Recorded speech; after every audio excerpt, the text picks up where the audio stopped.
Hello friends, welcome to Praveen study point. दोस्तों, आज की इस वीडियो में हम रूसी क्रांति पढ़ने वाले हैं, जो कि क्लास 9th की एनसीईआरटी हिस्ट्री का चैप्टर नंबर 2 है।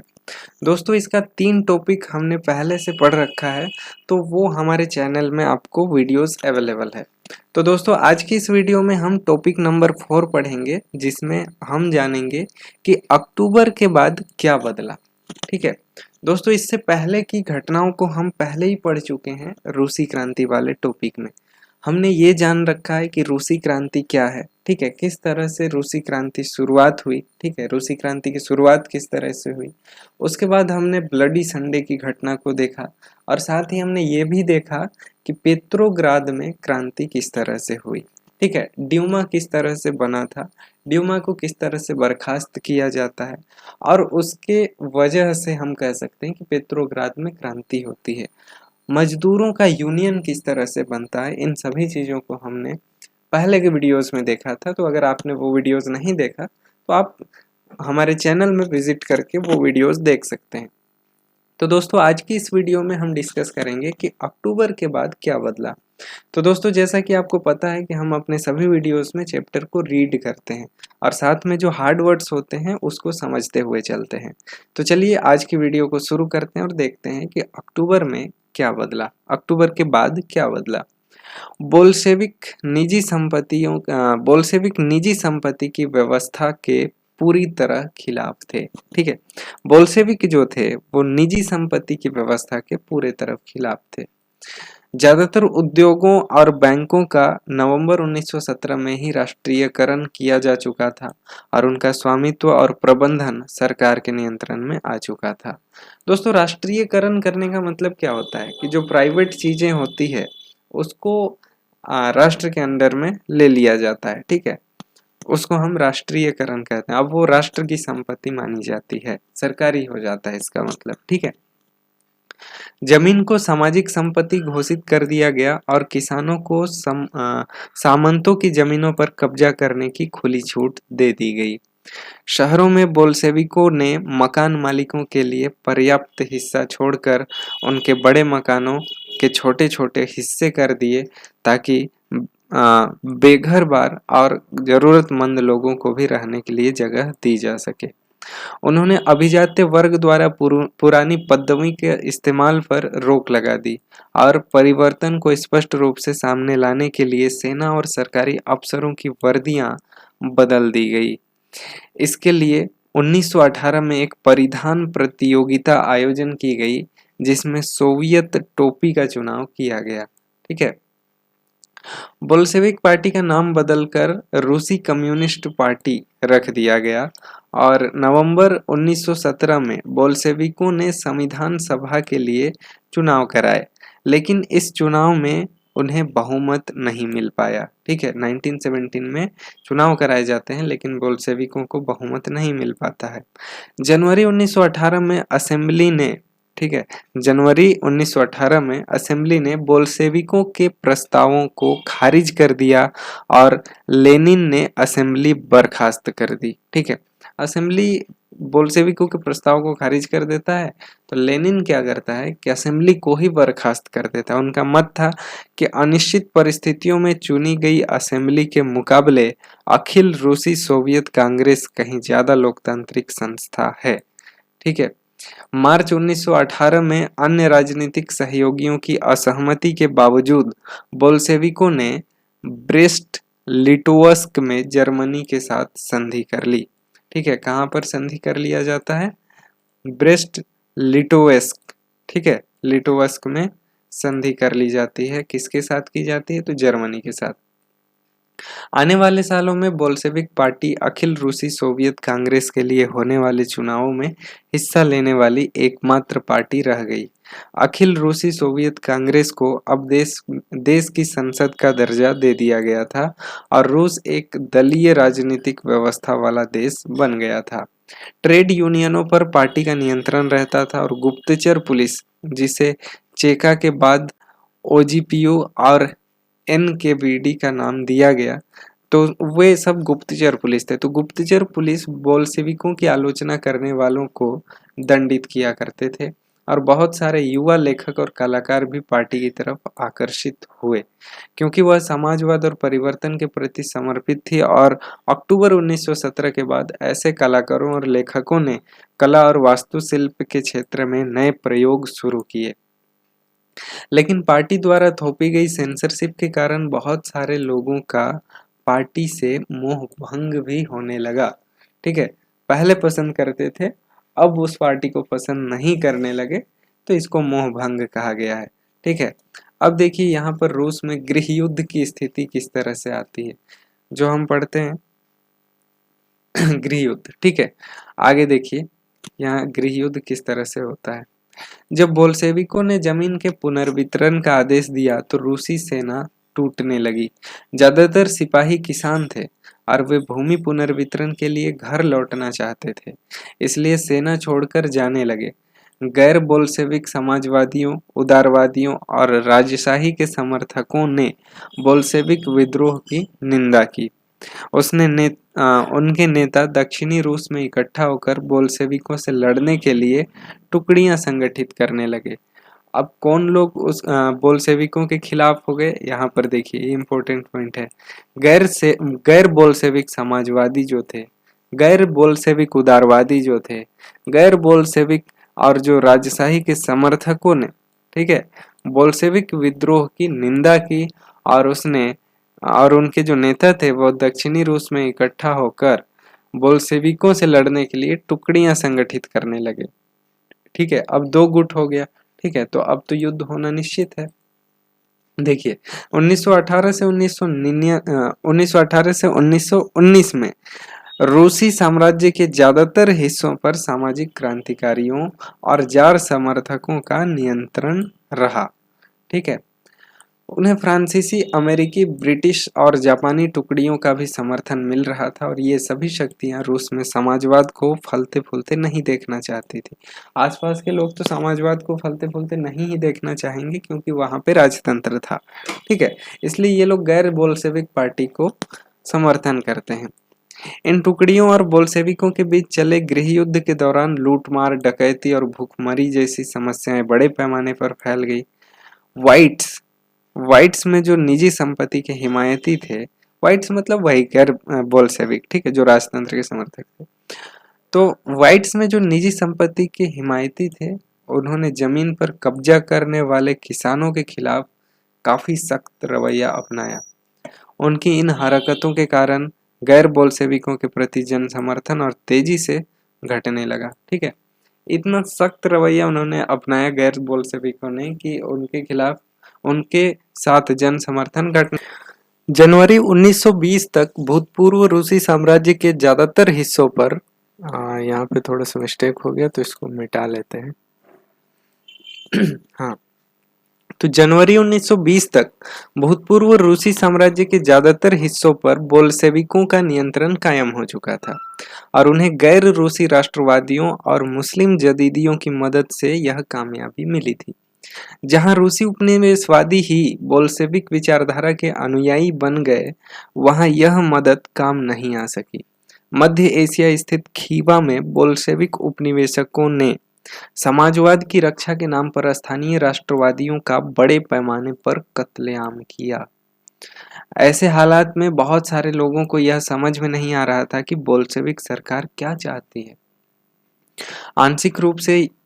आंशिक रूप से इसी समस्या से निपटने के लिए ज्यादातर गैर रूसी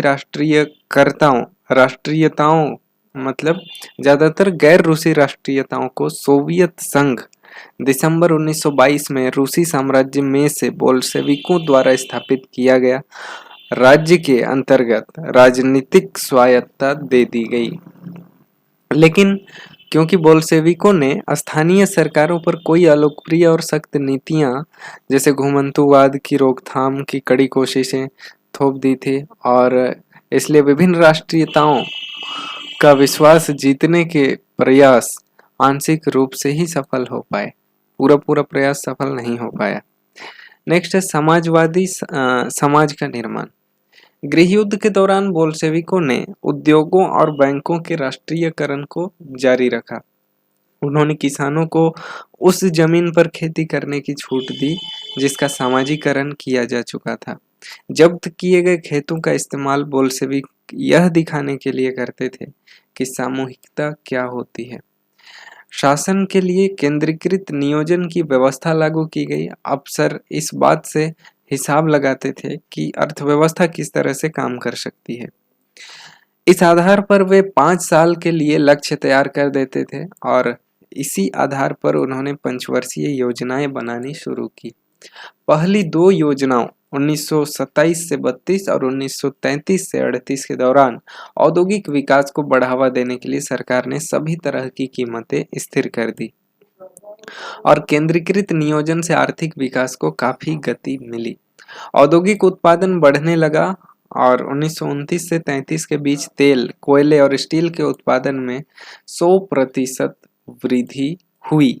ठीक है, नए नए उद्योग, नए नए औद्योगिक शहर अस्तित्व में आए। ठीक है, मतलब ये योजना जो थी वो काम कर गई, मगर तेज निर्माण कार्यों के दबाव में कार्य स्थितियां खराब होने लगी और मैग्नीटोगोसर्क, ठीक है, मैग्नीटोगोसर्क शहर में एक स्टील संयंत्र का निर्माण कार्य 3 साल के भीतर पूरा कर लिया गया।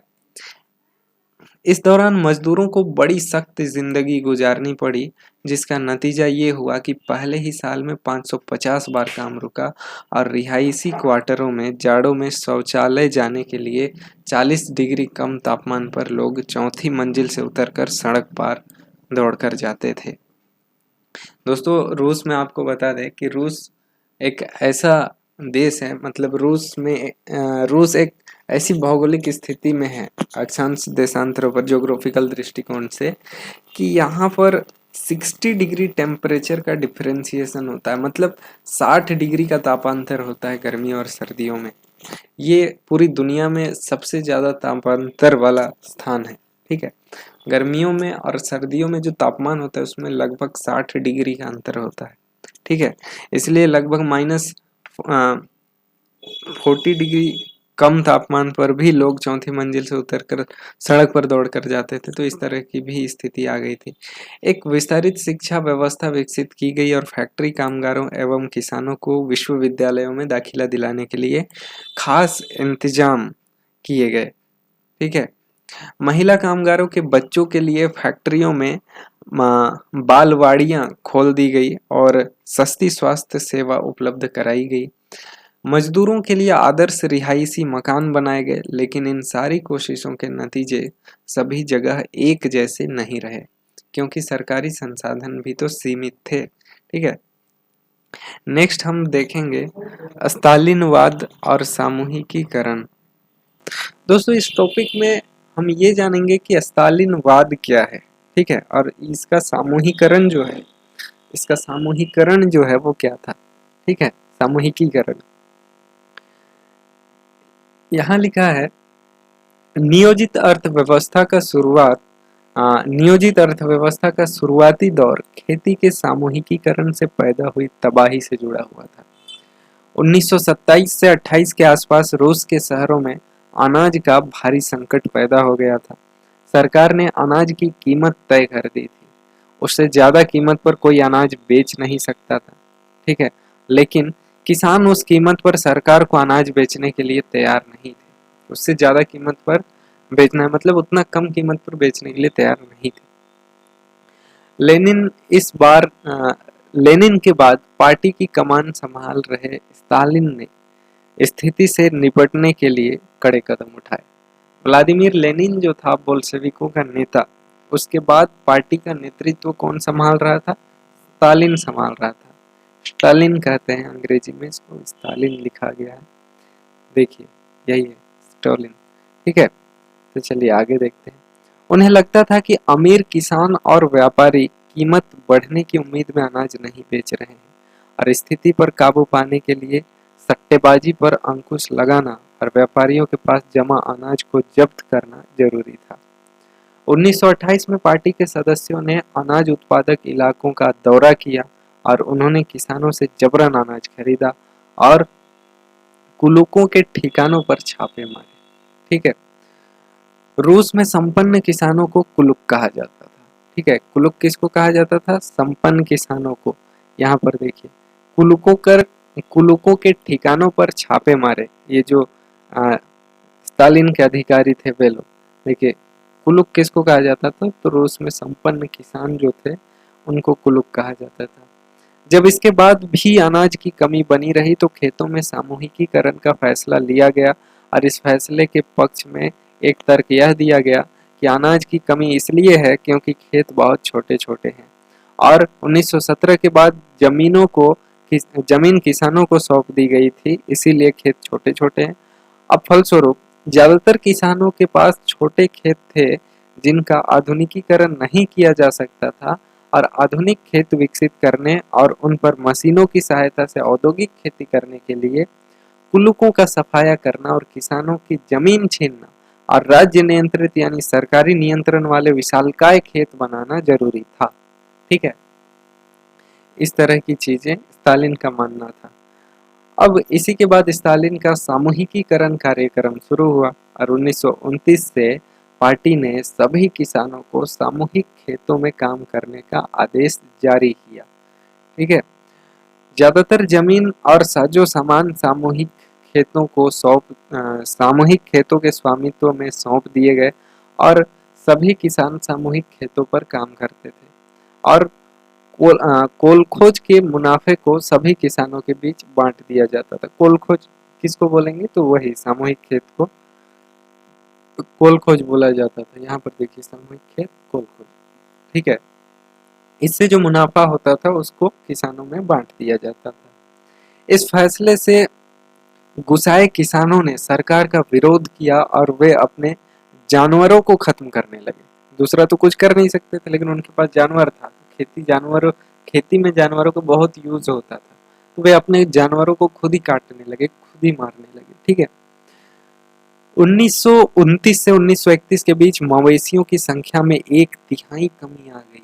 1/3 मवेशी मारे गए इसी अ, मतलब इस तरह के जो जानवरों को मारने की एक दौर चला, उस दौर में 1/3 मवेशियों को किसानों ने खत्म कर दिया, अपने मवेशियों को। सामूहिकीकरण का विरोध करने वालों को सख्त सजा दी जाती थी और बहुत सारे लोगों को निर्वासन या देश निकाला भी दे दिया गया। सामूहिकीकरण का विरोध करने वाले किसानों का कहना था कि वे न तो अमीर हैं, न ही समाजवाद के विरोधी हैं। वे बस विभिन्न कारणों से सामूहिक खेतों पर काम नहीं करना चाहते थे। स्टालिन सरकार ने समिति स्तर पर स्वतंत्र किसानी की व्यवस्था भी जारी रहने दी और लेकिन ऐसे किसानों को कोई खास मदद नहीं दी जाती थी। सामूहिकीकरण के बावजूद उत्पादन में नाटकीय वृद्धि नहीं हुई, बल्कि 1930 से 33 की खराब फसल के बाद तो सोवियत इतिहास का सबसे बड़ा अकाल पड़ा, जिसमें 40 लाख से ज्यादा लोग मारे गए। पार्टी में भी बहुत सारे लोग नियोजित अर्थव्यवस्था के अंतर्गत औद्योगिक उत्पादन में पैदा हो रहे भ्रम और सामूहिकीकरण के परिणामों की आलोचना करने लगे थे और स्टालिन और उसके सहयोगियों ने ऐसे आलोचकों पर समाजवाद के खिलाफ साजिश रचने का आरोप लगाया और देश भर में बहुत सारे लोगों पर इसी तरह के आरोप लगाए गए और 1939 तक आते आते 20 लाख से ज्यादा लोगों को या तो जेल में या फिर श्रम शिविरों में भेज दिया गया था। ज्यादातर लोगों ने ऐसा कोई अपराध नहीं किया था, लेकिन उनकी सुनने वाला कोई नहीं था और बहुत सारे लोगों को यातनाएं दे देकर उनसे इस आशय के बयान लिखवा लिए गए कि उन्होंने समाजवाद के विरुद्ध साजिश में हिस्सा लिया है और इसी आधार पर उन्हें मार दिया गया। इनमें कई प्रतिभावान पेशेवर लोग भी थे। ठीक है, इस तरह की चीजें हुई है दोस्तों। लास्ट में जो यहाँ का लास्ट टॉपिक है उसका नाम है, देखिए यहाँ पर 5वां टॉपिक है, रूसी क्रांति और सोवियत संघ का वैश्विक प्रभाव। देखिए, यहाँ रूसी क्रांति और सोवियत संघ जो है उसका वैश्विक प्रभाव क्या पड़ता है उसको हम लोग जानेंगे। बोल्शेविकों ने जिस तरह सत्ता पर कब्जा किया था और जिस तरह उन्होंने शासन चलाया, उसके बारे में यूरोप की समाजवादी पार्टियां बहुत सहमत नहीं थी, लेकिन मेहनत कशों के राज्य की स्थापना की संभावना ने दुनिया भर के लोगों में एक नई उम्मीद जगा दी थी।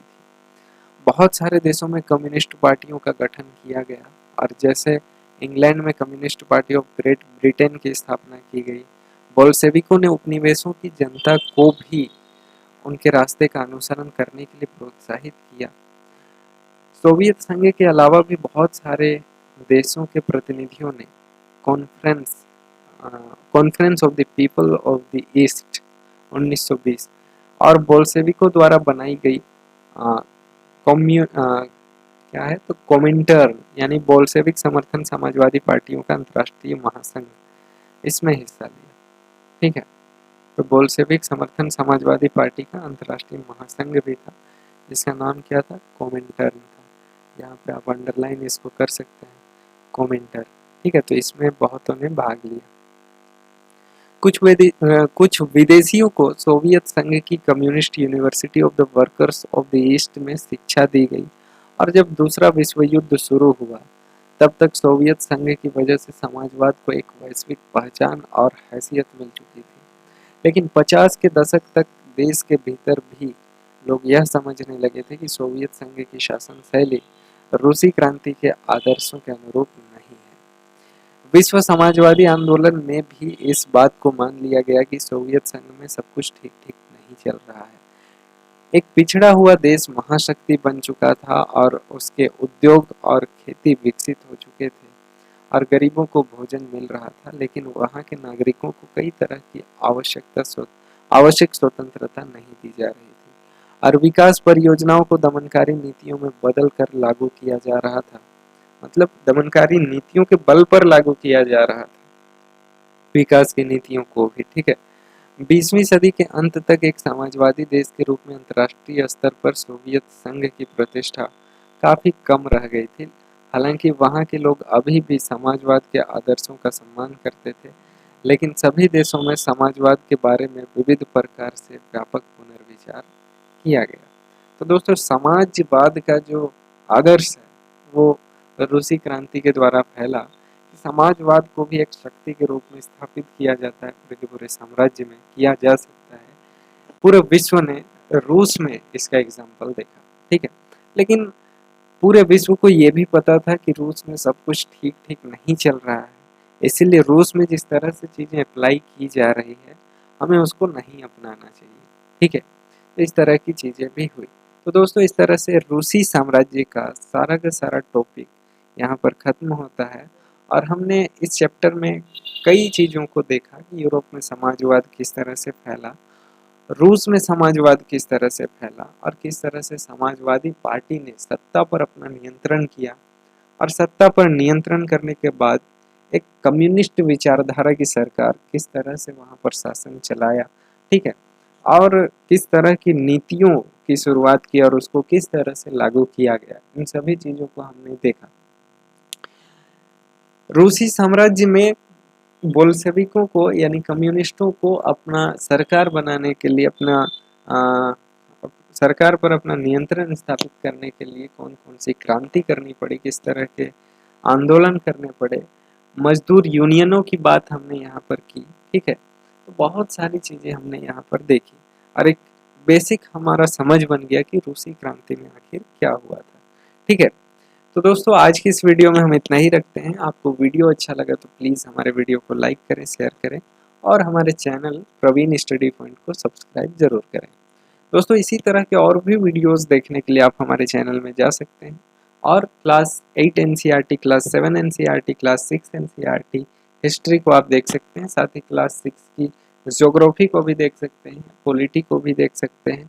ठीक है, तो दोस्तों, इसी तरह से बने रहिए आप हमारे चैनल्स पे, हमारे वीडियोस पे, और इसका हम आपका तहे दिल से धन्यवाद करते हैं और मिलते हैं इसी तरह के और भी वीडियोस में। तब तक के लिए धन्यवाद। जय हिंद।